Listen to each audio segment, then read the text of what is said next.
Good afternoon. Just coming in from lawns, and I just got done with the lawn, and I wanted to, you know, say what I thought about a certain subject, and then see if you all thought the same way.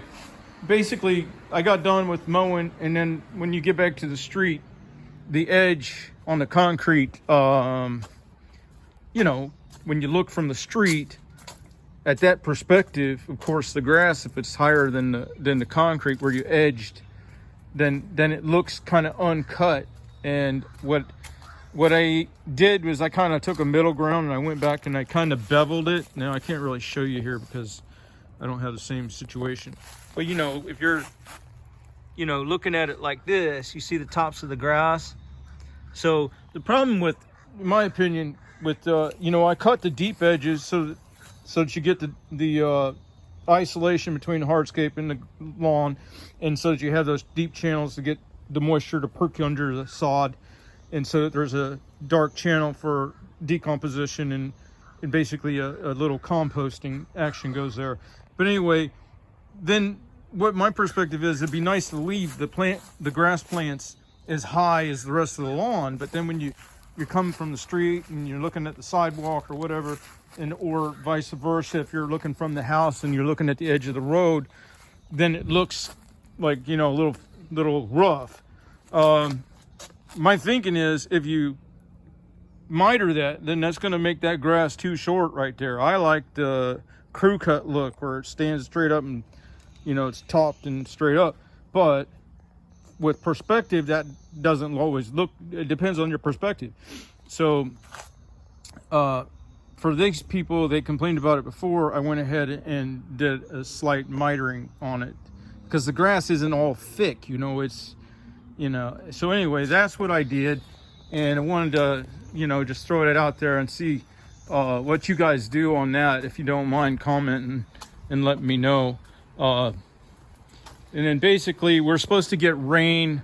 We haven't had rain for so long. Our season basically has not started, and then of course with the bad soil, we don't have good grass to cut. I can't really show you any lawn mowing videos because it just doesn't come through as worthwhile to watch. But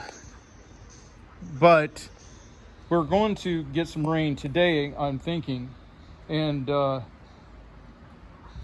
let's see, hang on a second.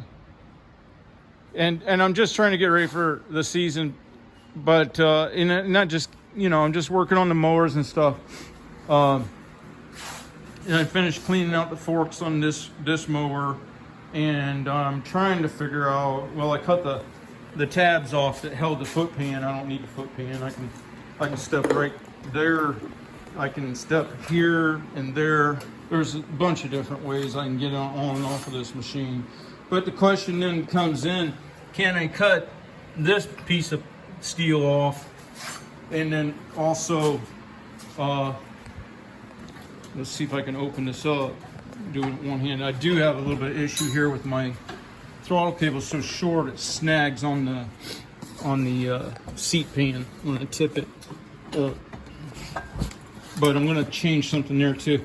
So anyway, then you saw that piece of metal I'd like to get rid of over there, and then also in front of these hydraulic dampeners for the steering control, I was hoping to cut the old battery tray out, which it's going to be a trick without dropping the deck, but I need to drop the deck anyway to put the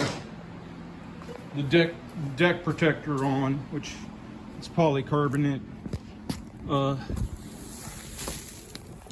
Cut out. I just gotta cut the big holes out for the spindles, and then I can flip that deck over, and while it's off, I think I can cut off that other stuff. And then what I want to do is get rid of the seat pan and put an X brace in there that's completely different design, so that I can eventually cut this bar off, and that way I can run the other type of pumps that have the shaft coming through. And if I can do that, then I can mount a little knuckle-sized hydraulic pump here and have auxiliary hydraulics for attachments and things.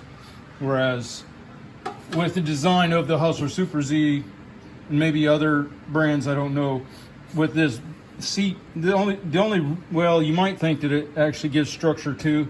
I don't know. There's quite a bit of mass underneath of the here. There's the frame rails and then another set of structure underneath with the engine pan and stuff. So I don't know. I don't think that's necessary. So I can figure out an X brace that lifts out with the seat. I might even lose the seat adjustment rails if all this makes any sense. But basically, if I was to cut this off and cut it off over there, that opens up those hydraulic pumps for the other type, and then that opens up the potential for running an auxiliary hydraulic pump for what do you call them? Well, your auxiliary hydraulic couplers, you know, so that you can run lifts and buckets and things like that. Because these pumps, like I was doing on a video yesterday about overclocking, this is I think what they call a closed loop system. When that lever is not forward or back, and therefore the swash plate isn't tipped, then there's no hydraulic pressure being created in this whole system.